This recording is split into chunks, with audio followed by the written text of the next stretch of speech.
5 centuries ago, in taverns and public houses across Europe, the masses would gather for discussion and debate over the latest ideas sweeping the land. From one such meeting place, a small Cambridge inn called the White Horse, the Reformation came to the English-speaking world. Carrying on the tradition of the early reformers, welcome to the White Horse Inn.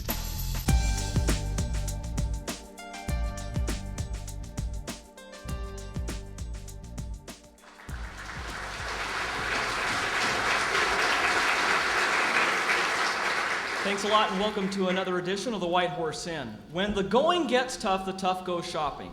There's a new Time article that just appeared showing that we're a nation of religious consumers. We consume everything, including God, apparently. In the popular movie Risky Business years ago, there's a scene in which Joel, played by Tom Cruise, and some of his friends are eating at the corner hamburger stand. Joel, feeling the pressures of materialism all around him, asks, "Is all everybody wants to do is make money?"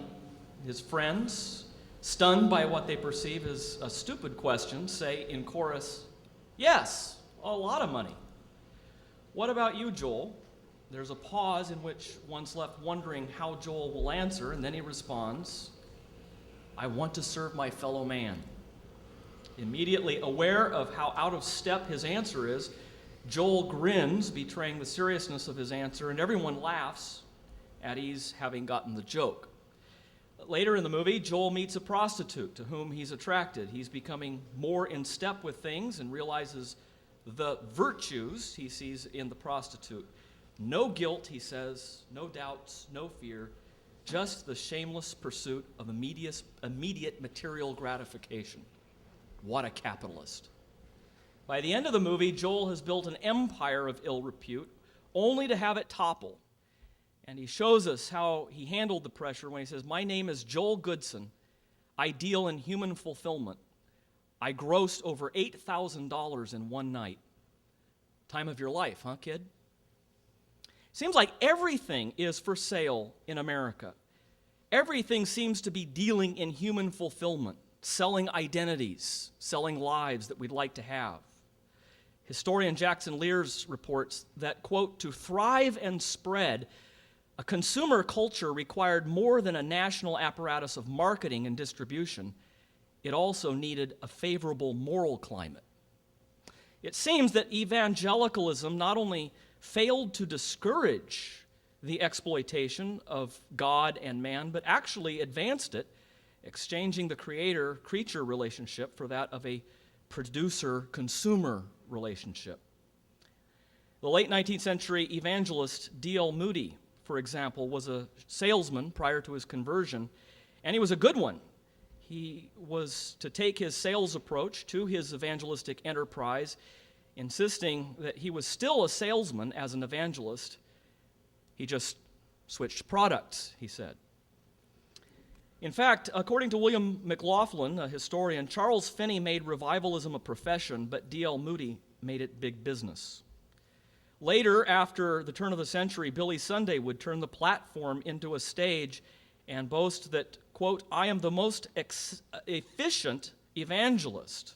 I guarantee results at $2 per soul." Everything, it seems, can be measured, and even measured in monetary terms, when God becomes a producer and we become consumers. In this edition of the White Horse Inn, we're talking about God for sale, consumerism in the church, and to talk about this important topic, we have 3 of our usual cast of characters here. Dr. Rod Rosenbladt, a Lutheran minister, professor at Concordia University in Irvine. The Reverend Ken Jones is pastor of Greater Union Baptist Church in Compton, California. And sitting in for Kim Riddlebarger tonight is Scott Clark, professor of historical theology and systematic theology at Westminster Seminary, California. It's a pleasure to have you guys with us, and especially you, Scott, sitting in for Kim tonight. It's good to be here. Now, Mike, it should be noted that for our listeners, that most of the introduction that you gave came from Made in America, which I still think is one of your best books in terms of diagnosing a lot of the problems within American evangelicalism. Thanks, Ken. Checks in the mail. I just mine it for quotes. You said That's that the the only, last time, but yeah, I'm that's the hoping that yeah, in front of witnesses this time. It you got will. lost in the postal service. You know, outside of it used to be pastor studies, but now outside of the pastor's office of a large megachurch pastor, there is a famous poster. And he says every time he goes into his office, he looks at that poster to remind him of what it's all about. And the question that poster asks is, what is your business and who is your customer? Is there a growing sense that even in a lot of our own church world today, everything is for sale, everything can be measured, and the church deals in human fulfillment? Well, certainly someone like George Barna isn't wasting time on his books as he takes a look at the sort of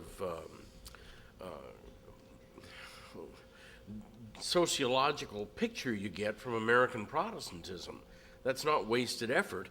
He's serious about what he does, and it lends itself to that. So it's hard to be too rough on him, because he's making clear what many of us realize is going on.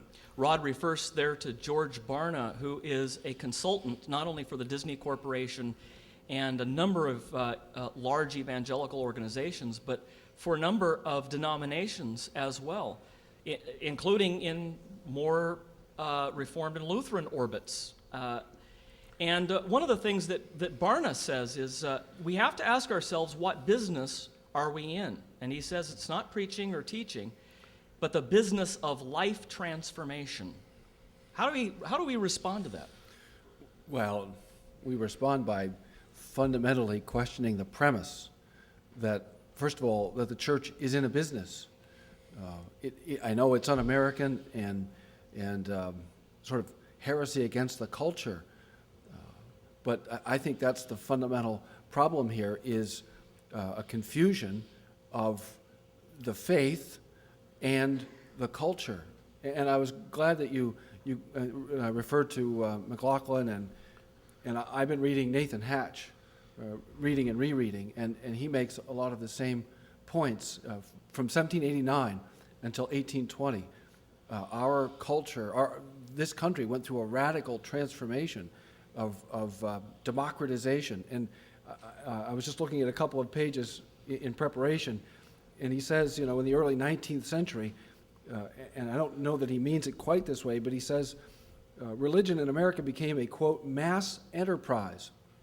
And I was struck by that, because that's the language of business. And so I think a lot of this is really the function of democratization. It's the way you relate to people in this culture.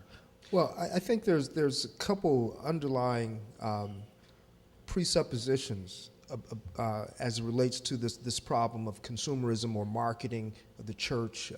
One is we do, as you're talking about, Scott, it's a reflection of the larger culture. We're living in a consumeristic culture where everything is geared towards the consumer. That carries over to the church at a number of levels. On top of it, you have capitalism. Mm-hmm. So this is a capitalistic culture, and it's hard to remove all of that from the church. And then on top of it, there's a hidden or not a sin, but it is a sin that drives much of much of what goes on in the church today, and that is competition, the spirit of competition.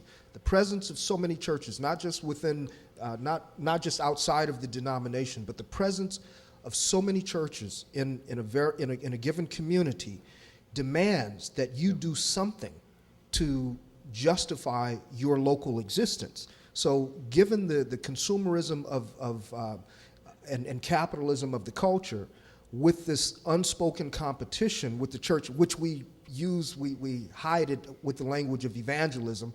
But given that spirit of competition, we now have to justify our existence to our own market, or to get that share of the market.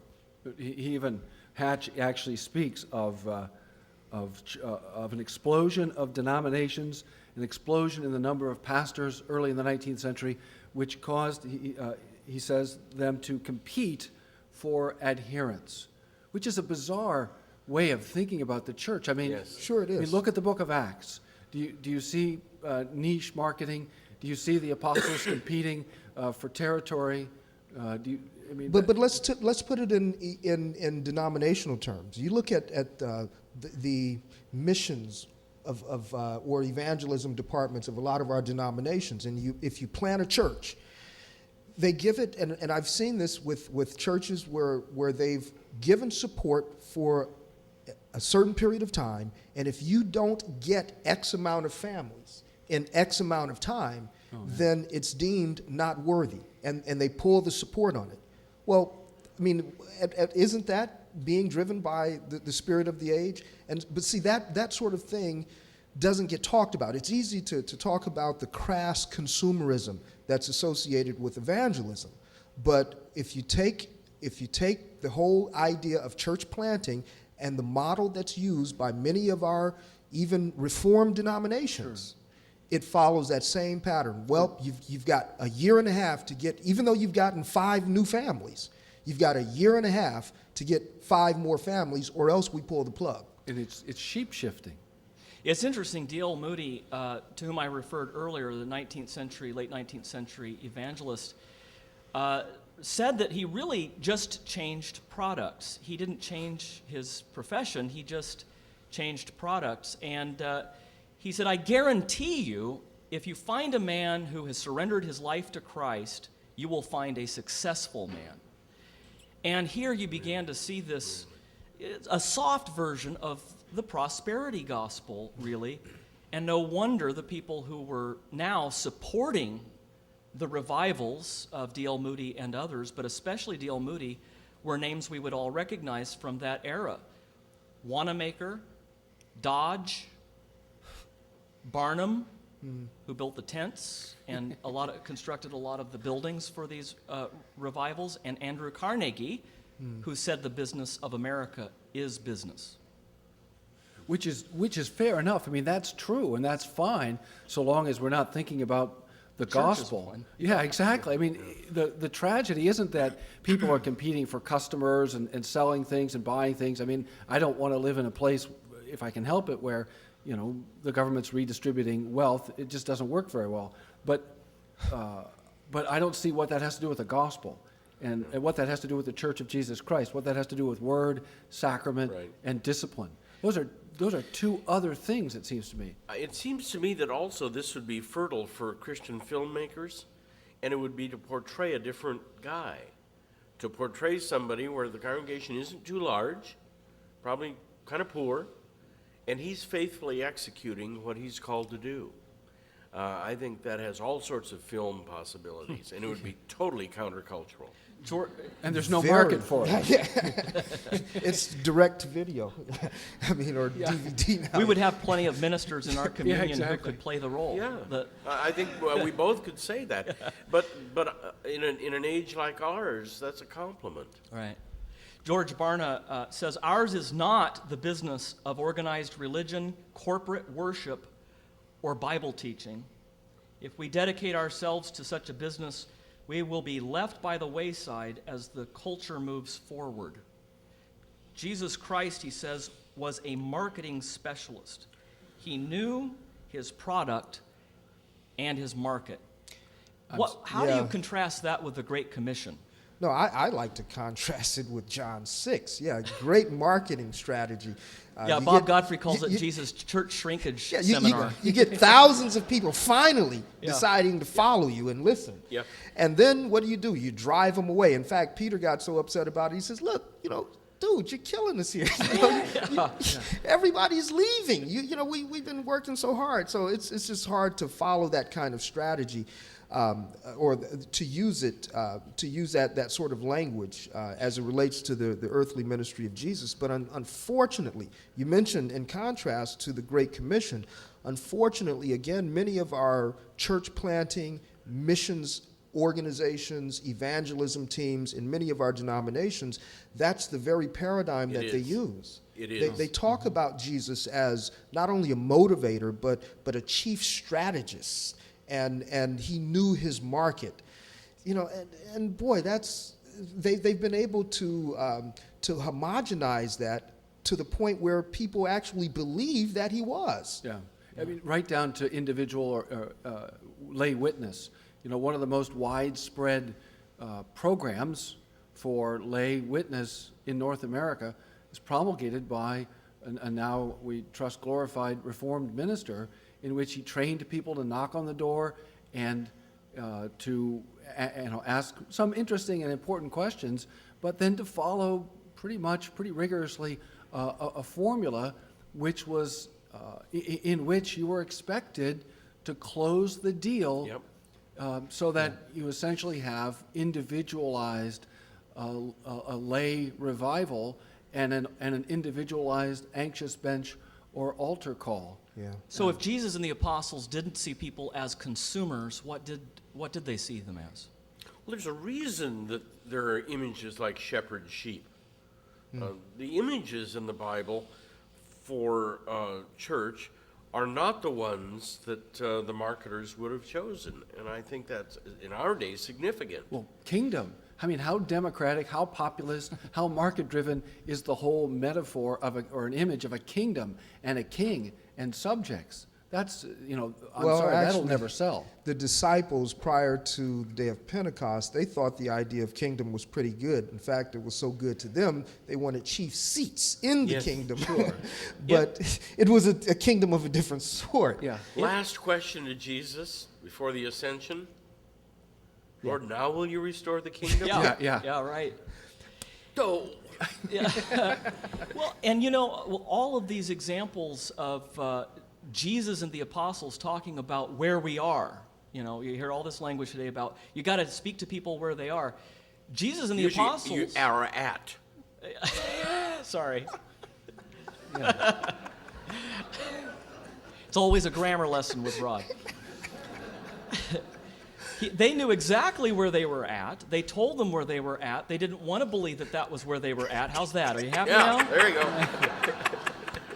Said, you're dead in trespasses and sins. That's where you're at. You're in Adam. That's your location. Yeah. I know exactly where you're at. You don't think you're there, but you are. Yeah. And here's where I am. I am the Savior. I've come to seek and to save that which was lost, not try to come to sell something to people who already know what they need. And that's the same approach that Peter has on the day of Pentecost. You've done this. You've killed the King of Glory. But great way to start out if you want to win. Right. Win friends and influence people. But that is the difference. They didn't see the potential disciples that would be made as consumers in the same way that the contemporary church leader has been told to approach potential members. Oh, absolutely. I mean, they absolutely saw it differently. I mean, my mind went to Acts 8, but there was a man named Simon who had previously practiced magic in the city and amazed the people of Samaria, right? They all paid attention to him from the least to the greatest, saying, this man has the power of God, and they paid attention to him because for a long time he had amazed them with his magic. Yeah. And what did the Apostle Peter say? And you know what? We could augment. We could do a side thing here. Hey, this is. We can sell this. We can take this on late night TV. $29.95, slightly higher west of the Rockies, no COD. No, he said to hell with you and your money. Yeah, literally is what he said. That's literally what it says. One of the earliest post-apostolic church documents, the Didache, in chapter 11 says, "Whoever says in the Spirit, give me money," or something else, you shall not listen to him. So evidently the early Gnostics, Paul called them the super apostles, were selling their wares. They were saying, look, if you follow us, we have the secrets to getting what you want out of life. We know the secrets of the invisible world, sort of like Pat Robertson's Secrets of the Invisible Kingdom. We know how to get this done, and if you'll just send us your seed gift. Yeah. Yeah. We'll make sure that it happens for you too. You know, Barna's worried about us being left behind. That would be a good thing. We ought to be left behind in multiple ways, but I think about the Decian persecution in the 3rd century. You know, these people were covered with pitch and put on poles and set on fire, and this actually ended up being to the benefit of the church. I honestly have no idea where it is or why it is that Barna thinks that we have to somehow keep up with the culture. Well, it's again the paradigm shift in terms of Christianity, what the church is about, and the message that we propagate. But Mike, you mentioned D.L. Moody, who said that he never stopped being a salesman. The only thing that changed was the product. There's a misnomer among salespeople that you have to believe in your product, but you really don't. Really, if you want to be a good salesperson, you just have to believe in yourself. Yeah. And the product is secondary to the ability of the person to sell it. Now, I say that to say that many people probably unconsciously follow Moody's pattern or his outlook on ministry, and so that's why we have the star system among the preachers. It's, you know, you look, what's the important thing when you look at the whole cavalcade of preachers that you see on Christian television? The one who, it doesn't matter what they're selling, it's their ability. And so that's why people, without even blinking, you can mention in the same breath a T.D. Jakes or a Creflo Dollar or Joel Osteen. Their messages are pretty much the same, but what makes them stand out is their ability to sell and since we are on radio and Christian television and everything, I can't say what they're selling, but it's not, Paul called it dung, but it's their ability to sell it. It's their ability, and personality is associated with the ability. So that is what, you're selling personality. You're really not selling anything of biblical substance. Well, and that's what B.B. Warfield said about Charles Finney. He says, really now the preacher becomes the sacrament. Yes, that is significant. He says you can tell the revivalist feels himself, and he wants the audience to feel him as well. Yep. But God is not felt, says Warfield, in the same measure. Excellent. Well, when Barna says, and again, we're not questioning people's interest in missions, in reaching people. That's not. It's thinking that reaching people and missions can be accommodated to a consumerist paradigm. That's what we're going after. When he says ours is not the business of organized religion, corporate worship, or Bible teaching, I can only think the words in the Great Commission where Jesus says, all authority in heaven and on earth has been given to me. Therefore, go into all the world and preach the gospel, baptize, and teach. The exact things that Barna excludes here. He says, we're not in that business. And then in Acts 2, of course, that's what people were doing. It says they were daily meeting to hear the apostles' teaching, the breaking of the bread, the fellowship, and the prayers. He didn't say go into all the world and expand your market share and move product. Yeah. This is the most amazing thing. And I think, frankly, what Barna is saying is very culturally insensitive and I think generationally trapped. When you come into the economic commercial sphere, you know that you walk into a car lot, and you can't be on a car lot more than 30 seconds before some guy comes out and introduces himself and shakes your hand and wants to know all about you, your life, your children, and so forth. And you know what he wants. He wants your wallet. He wants to sell you a product. Why in the world would we want to confuse what we're doing as Christians and as churches, and particularly as ministers, with that guy selling that car? Why would we want to enter into that kind of a relationship with someone when the one thing that we can do that the salesman can't do is to be honest, authentic, and truthful in our communication with people? That's the one thing they want from us, is to tell the truth and to show genuine love for them. And here this cat, Barna, is telling us No, we have to act like salespeople. Yep. We have to lie, we have to manipulate, we have to cajole, and we have to Well, move he wouldn't say we have to product. lie, but Well. but we but we have to. There has to be a certain kind of spin here. Yes. You know, Jesus knew what the people wanted, but this goes back to the whole point. You mentioned John 6. Yeah, he knew what the people wanted, McDonald's. And he Yeah. said, Yeah. you're Yeah. not following me because you believe I am who I said I am. You're following me because you ate and had your fill. Yeah, in fact- And then he started preaching Reformation theology. John,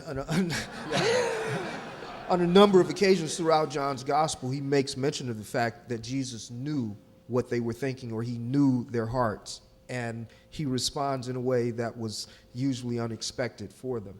Yeah, I think as soon as we link Jesus and product, we're already in the web. Yeah. Well, and Barna goes on to say the product that we're selling is life transformation. Yeah. Now, see, that's what Oprah's selling. Yes. That's what Jenny Craig is selling. And so now, basically, the gospel is trivialized and accommodated to our narcissism. And it's hard to imagine Paul telling Timothy, in the last days, people will be lovers of themselves, materialistic, proud, conceited, lovers of pleasure rather than lovers of God. So make sure that you can market well to that kind of a consumer niche. Yeah. He says, so here's what you're to do.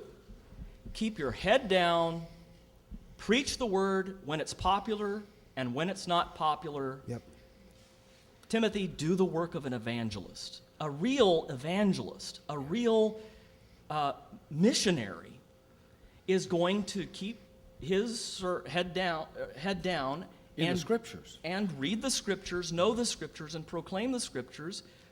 And churches baptizing, teaching, administering communion, that is the mission of the church. Our whole message is a message, really, of suffering and death. It really is. We follow a rabbi who suffered his whole life. And said, you will too. And said they'll do to you what they've done to me. Paul says we are filling up his sufferings. That what they can't do to him because he's ascended, they do to us. And what did Jesus tell us?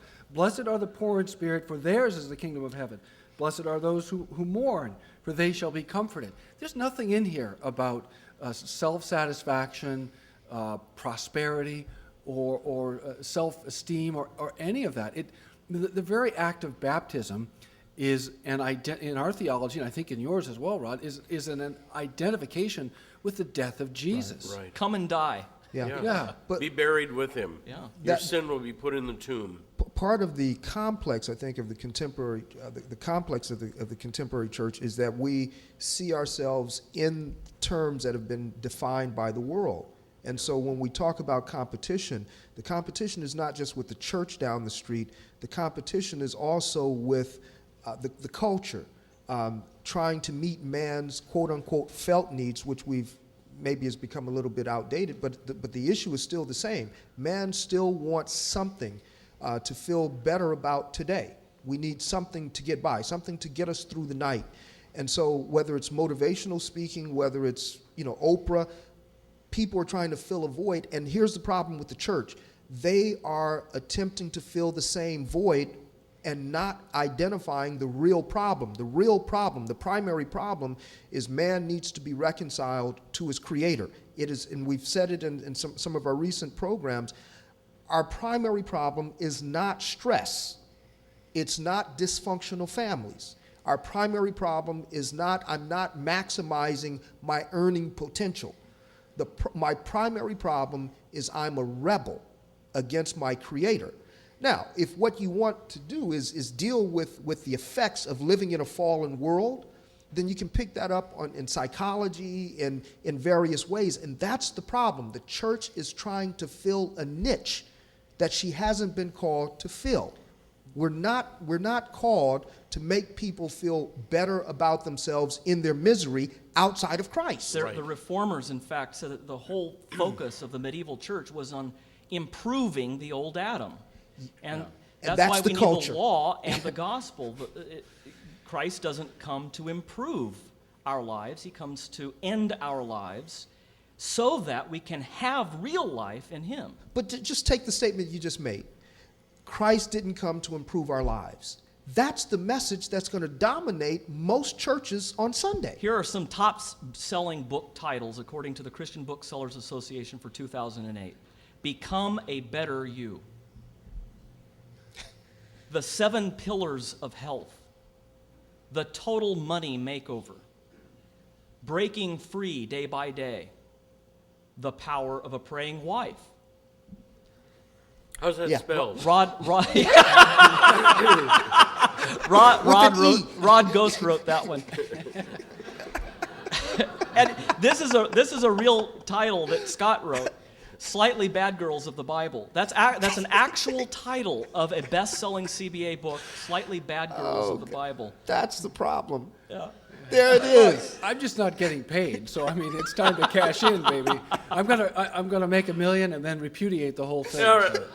Well, you know, But keep the million. Oh, absolutely. If you're in this is America. If you're in the business of life transformation, you don't need preaching, sacrament, catechesis, elders, deacons. You need a good website. Yeah. And so Barna actually goes on to say in another book that there is another niche market now emerging called the revolutionaries. Quote, millions of believers who have moved beyond the established church and chosen to be the church instead.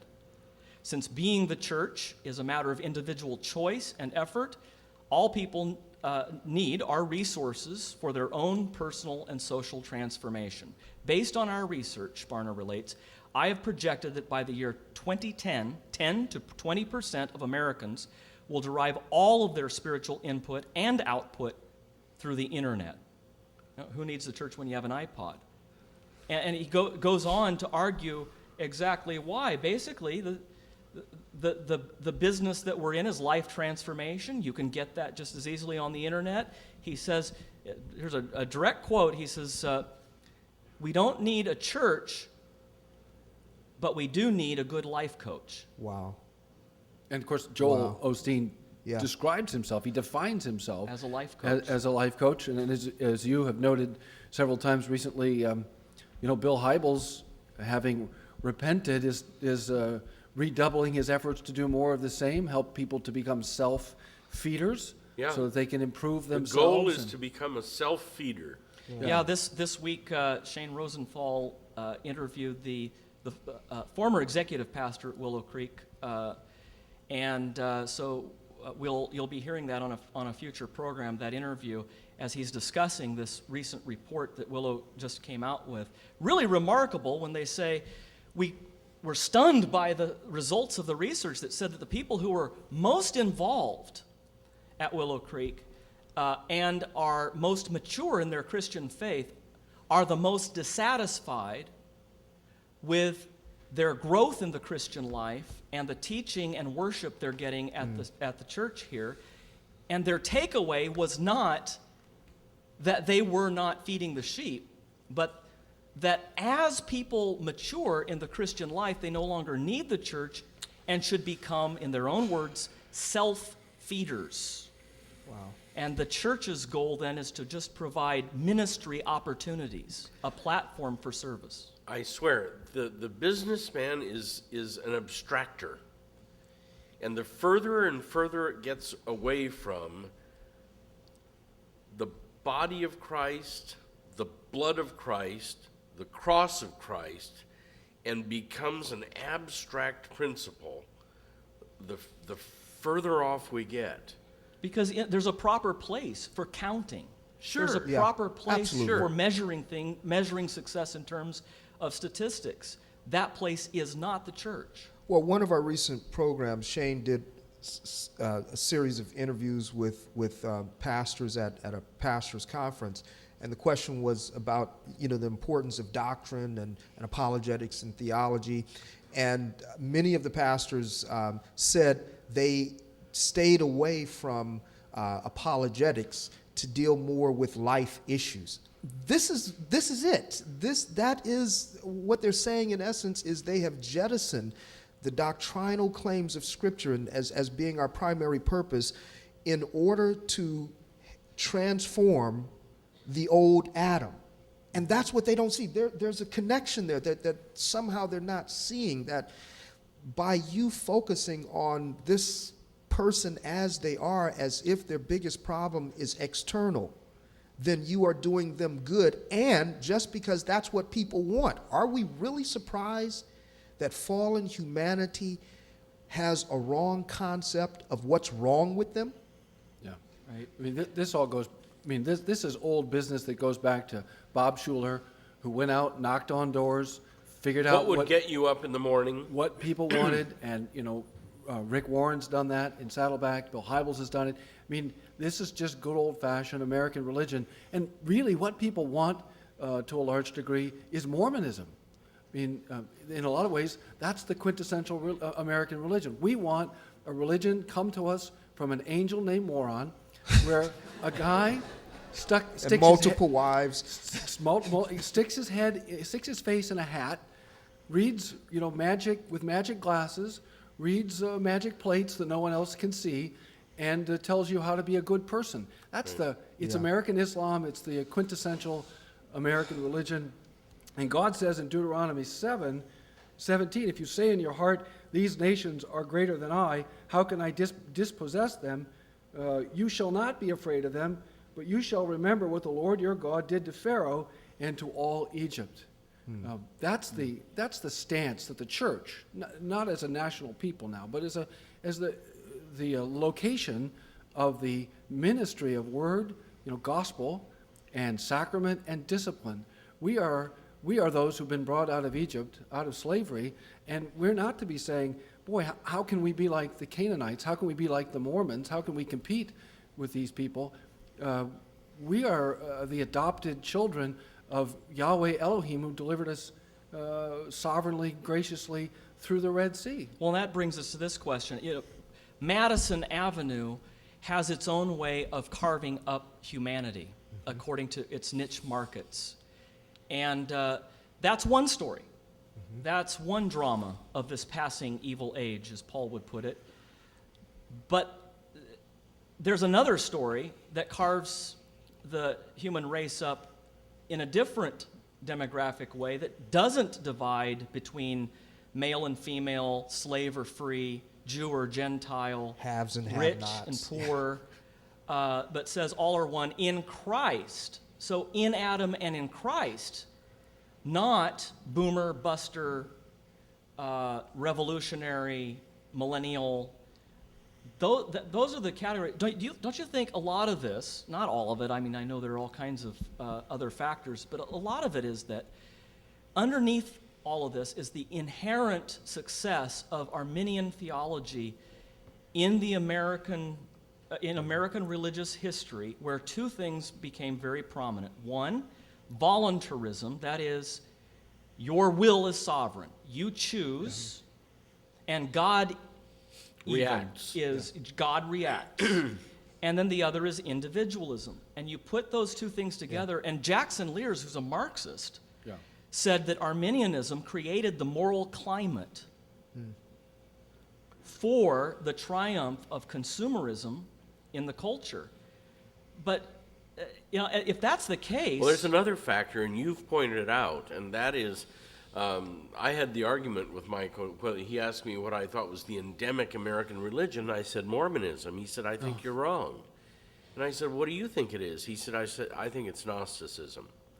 And that's a factor in this. and Mormonism is a part of that Gnostic.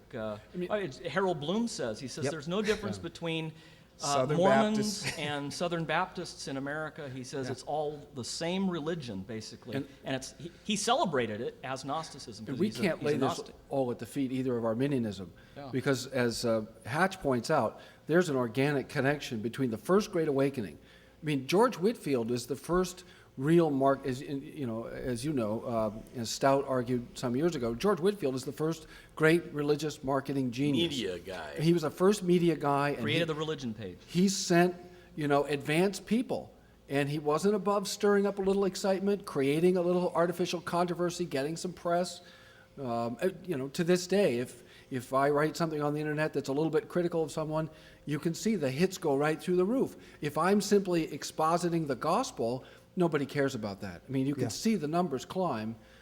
So we, our people, you know, Well, a lot not of our only folks would Whitefield. identify with Whitefield. But not only Whitefield, during the First Great Awakening, the preachers, the tenets, and absolutely. others, because of their style and their presentation, their powerful presentation, their emotional appeal, that became the standard by which many of the students that attended some of those revival meetings, they measured the spirituality of others Absolutely. by the pathos, as it were, of these revival speakers. If Arminianism does play some role in this theologically, creating the climate at least for it, then shouldn't we go back to our resources and say, first of all, election, doctrine of unconditional election tells us, as Jesus said to his disciples, you did not choose me, I chose you and appointed you to go out and bear fruit that would last,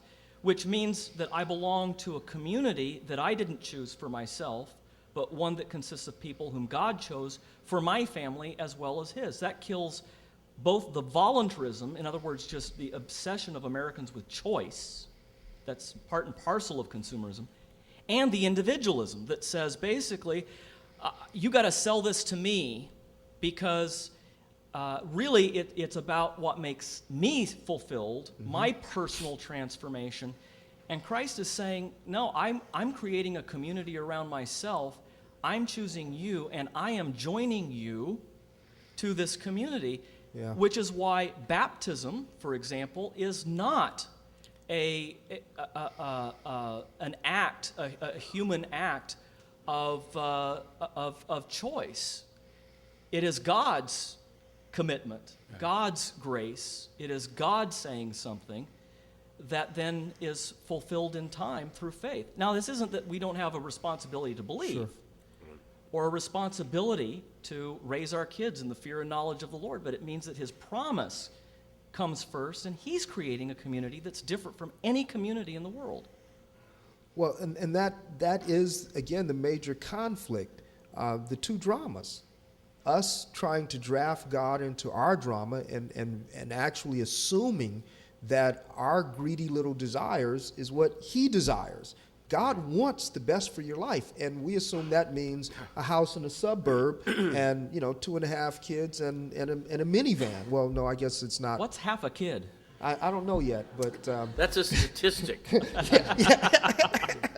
That's what happens with marketing. You end up with half a kid. But that's what we assume. We assume that that's because that's the American dream, that's God's will, and what he wants is for you to have the best you now. Oh, someone has already said that. But the best you now, as you are wretched without a Savior. You that you need a has to Savior. die. Exactly. So therefore, the difference is my drama says I want more stuff. God's drama says you need to be reconciled to me. My drama centers on me trying to find the most help I can to get the stuff that I want, and God's drama is about what he has done to reconcile me to himself. In his book, Shopping Malls and Other Sacred Spaces, John Paul has this to say. First of all, he helpfully tells us a little bit about the history of the rise of the prosperity gospel in America.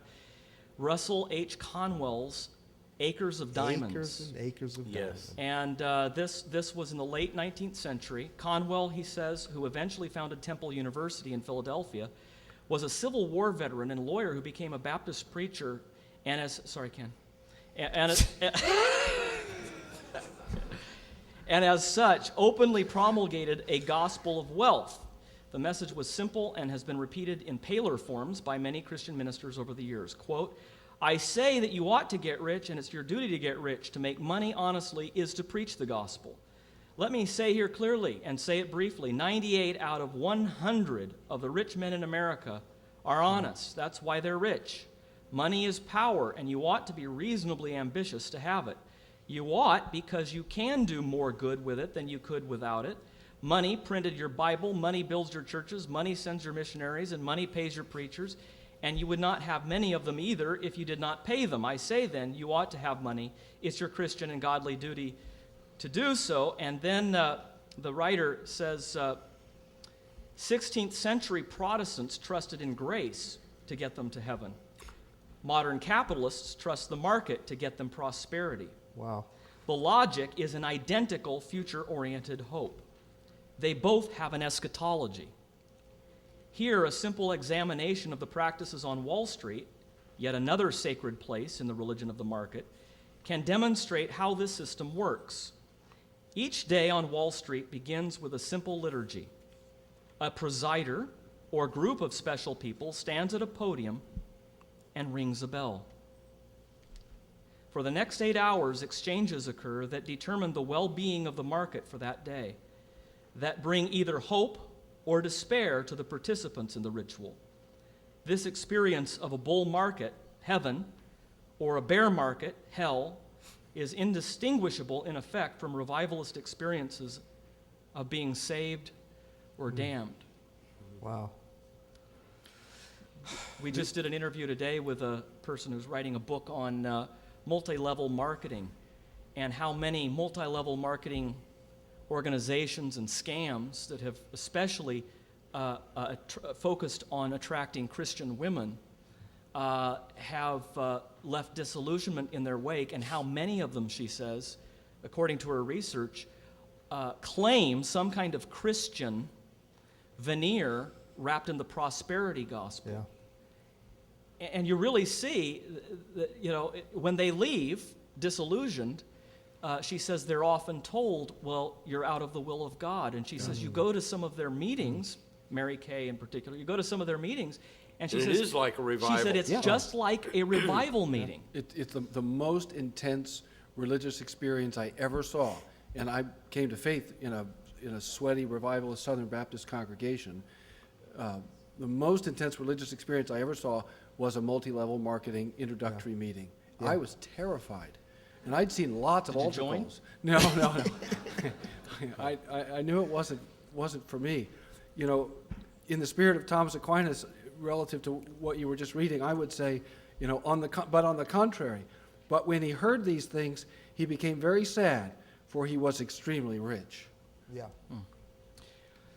See, I mean, doesn't all of this say that we not only have a message that counters the world, a script, but we also have the props and the actions, that the world really does have its words and sacraments. It has its rituals, and they're not innocent.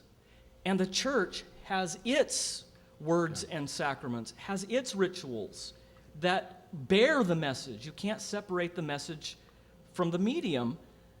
And the liturgy, the discipline, all of the life of the church opposes this consumerist mindset. So how can we say, well, we're going to adopt, we're going to, if you ask me the questions, the doctrinal questions on the exam, I'm going to answer exactly right down the line on the creeds and confessions, but in our actual practice, we're indistinguishable from the market-driven approach of those who don't believe in election and grace and justification and the significance of baptism as death and life, and Christ coming to us through preaching. Faith comes by hearing, and hearing by the word of God. They're just going to be not only rival stories, but rival rituals in all of this. Well, it's bad enough when modern man buys at the marketplace all of these things, all of these products that are being marketed as if that's the solution to their greatest problem. It's bad enough when they buy it and come away empty, but it's even worse when they are being sold the same thing through the church, thinking they're holding to something that is substantial and something that is eternal, only to find out it's the same thing they were getting off of late night motivational television. I think there are two things that have to happen. One, congregations, because congregations get that for which they ask. Ministers tend to do the things for which they get rewarded. So congregations need to quit insisting implicitly that their ministers become salesmen. And support their ministers in their resistance to that. And you ministers need to, relearn every day. What happened to me when I was ordained? To what was I ordained? I was ordained to gospel ministry, to preaching the law and the gospel, administering the sacraments, and discipline, and you have to die to success every day. Yeah. If the Lord wants Yes. your church to be 50 people, it's His church. It's not your church. Those 50 are just as important as any of the others that are in the kingdom. And he does want the church to grow, but Sure. throughout the book of Acts it says that the church of Christ grew and spread as the word spread. What does it profit a man if he gains a multi-campus ministry and loses his soul? Yeah, and see, that's the danger that Christian ministers need to hear this over and over again. I think in terms of the movie Boiler Room, where, did you see that with Giovanni Ribisi and Vin Diesel? And you had these guys who were all trying to be Gordon Gekko from the movie Wall Street, and they had memorized lines from the movie and actually were able to just kind of recite it. But that was their model. That's what they wanted. And I think many of our pastors have the same sort of Gordon Gekko model, whoever it is on Christian television or whatever, that they're attempting to emulate. And they're too much of themselves have been invested in trying to be like these guys, be like these conference speakers, and have these large churches. And they've lost sight of the fact that, no, you've not been called to be successful. If you want to be successful in those terms and according to those standards, then you need to get in another business. But Rick Warren, and I'm not saying this in a pejorative sense, but he's still not our model. Not even an R.C. Sproul he's a great teacher. He's not our model, and it doesn't mean we can't learn from them, but our goal is not to emulate what someone else has done somewhere else, but it is to preach the gospel. Yeah. And It's the content. That's the content. And I think it's very important to say once in a while to the laity, if you have a pastor who does this, thank him. Yes. Yeah. Because he's up against all sorts of forces to get him to shift to something else. Express your thanks to him once in a while. We get emails, and you guys get a lot more than I do, but I get these heart-rending emails. You know, they say, well, I read the stuff you're writing, I hear the stuff you're saying, so we went looking for that kind of church. I just got one recently, and it brought tears to my eyes. Here was a woman who was finally taking seriously the Reformation and all these things that we talk about. And she walked away from her longtime evangelical congregation, and she went looking for a Reformation church. Yep. And she actually went a considerable distance. And she went into Reformation church after Reformation church, and all she found were cheap imitations of the thing she left behind. And I didn't know what to tell her. So what happens if we have a modern Reformation and there's no place to go? But what's one of the first questions that people will raise to you when they find out you're a pastor? Oh, how large is your church? Yeah, buildings, bodies, and budgets. Yes. I think anybody who asks about those things at our ecclesiastical meetings should be tasered. Right? I think just a sort of a Pavlovian thing. Maybe not the whole thing, maybe just 10 volts, but just a little negative reinforcement, right? Sort of like the swearing jar. You say a nasty word, you put a quarter in the jar. Just some sort of negative Pavlovian reinforcement. It's always interesting to get a little insight into Scott's upbringing. Always, yes, yes. Oh, tasering would have been pleasant compared to the way I was raised. Did it help? No. Well, I learned some things not to do. At the time of the Reformation, also, there was salesmanship in the air. John Tetzel was commissioned by the Pope to go throughout Germany and collect money for the building project of St. Peter's Basilica in Rome. And as he did that, the little choir of children who followed him used to sing, "As the coin in the coffer rings, a soul from purgatory springs." Of course, other kids, doubtless future Lutherans, used to make a parody of it when the coin rings in the pitcher, the Pope gets all the richer. But that's the first thing that got Luther's attention. It's not for sale. God is not for sale. And I want to close with a passage from Isaiah 55, beginning at verse 1. Ho, Everyone who thirsts, come to the waters. And you who have no money, come, buy and eat. Come, buy wine and milk without money, without price. Why do you spend your money for that which is not bread, and your labor for that which does not satisfy? Listen carefully to me, and eat what is good, and delight yourself in rich food. Incline your ear and come to me. Listen so that you may live. I will make with you an everlasting covenant, my steadfast, sure love for David. And that David, when he came, said, come to me, all you who are weary and burdened down, and I will give you rest. And that is true as well tonight.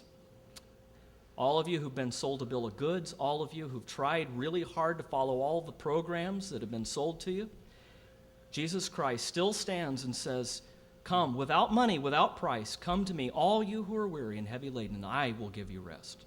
Look forward to being with you again next time on the White Horse Inn.